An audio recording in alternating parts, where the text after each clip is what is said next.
Effectivement, en regardant un petit peu la liste des muséums et cet inventaire, moi, c'est le nombre, en fait, déjà qui me frappe. Finalement, c'est toujours bien quand on se compte. Je trouve quand même sur le territoire, on a un grand nombre d'établissements qui se relèvent de la catégorie des muséums d'histoire naturelle.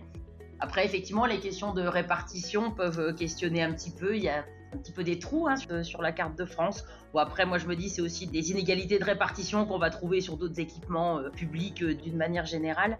Mais moi, surtout à la lecture de l'inventaire, ce qui me frappait un petit peu, c'est les dénominations en fait que se donnent les muséums d'histoire naturelle, avec à la fois bien sûr de l'unité. Très souvent, on retrouve le terme muséum, et puis de la diversité, avec des fois des dénominations qui font référence à l'histoire du fondateur du musée, à des thématiques. Et ça, je trouve ça particulièrement intéressant, avec ces diversités dans le nom que se donnent les musées, qui reflètent une grande diversité dans les thématiques qui seront abordées dans ces établissements.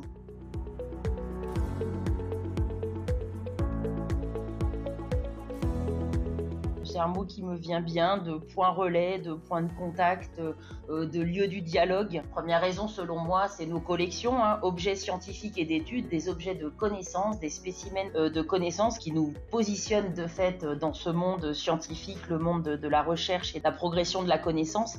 Et puis l'autre pendant des muséums, et c'est bien la force d'être à la fois sur ce volet collection d'un côté, objets scientifiques, et aussi bien sûr des publics, d'où cette notion d'interface, moi qui me vient bien. À la fois on est sur voilà un temps long, la possibilité de remettre en perspective les problématiques scientifiques qui se posent aujourd'hui, et puis nous sommes bien évidemment des établissements ouverts sur la société, c'est notre raison d'être ouvert au public hein, pour la valorisation de nos collections, et bien sûr ça nous demande à chacun d'entre nous sur nos territoires d'être bien positionnés au cœur de l'écosystème des acteurs.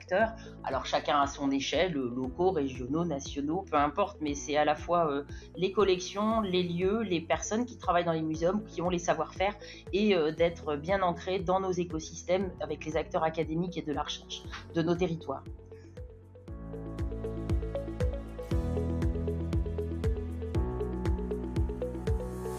Les défis sont nombreux pour les muséums, effectivement, dans ces contextes d'enjeux sociétaux. J'élargirai un petit peu la question aux enjeux aussi, bien sûr, environnementaux. D'un premier point de vue, en fait, les muséums, au cours de leur histoire, au cours des siècles, et l'histoire récente tout le montre, en fait, ils ont toujours relevé les défis. Beaucoup de rénovations de muséums aujourd'hui, des chiffres de fréquentation qui sont très très satisfaisants sur quasi la totalité des muséums en France.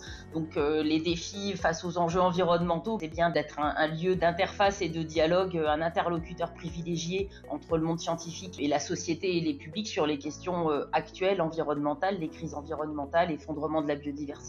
Pareil sur ces notions de grands défis, la perspective historique, le temps long des muséums, la mise en avant effectivement de se baser sur les collections en tant qu'objet scientifique en fait un média unique aujourd'hui pour être présent aujourd'hui et demain un petit peu sur ces sujets.